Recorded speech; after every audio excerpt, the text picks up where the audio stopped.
దేవుని నామానికి వందనాలు.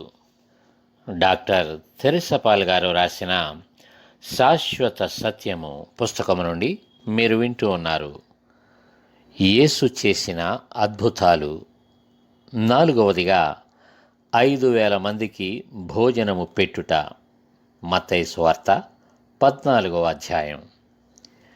యేసు వచ్చి ఆ గొప్ప సమూహమును చూచి వారి మీద కనికరపడి వారిలో రోగులైన వారిని స్వస్థపరిచెను.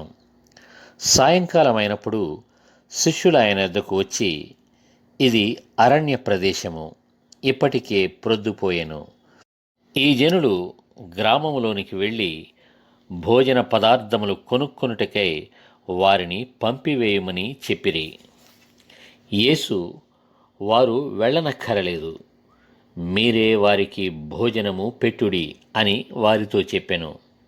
వారు, ఇక్కడ మన యొద్ద 5 రొట్టెలను 2 చేపలను తప్ప మరేమీయూ లేదని ఆయనతో చెప్పిరి. అందుకాయన, వాటిని నా యొద్దకు తెండని చెప్పి పచ్చిక మీద కూర్చుండుడని జనులకు ఆజ్ఞాపించి ఆ 5 రొట్టెలను 2 చేపలను పట్టుకొని ఆకాశం వైపు కన్నులెత్తి ఆశీర్వదించి ఆ రొట్టెలు విరిచి శిష్యులకిచ్చెను. శిష్యులు జనులకు వడ్డించిరి.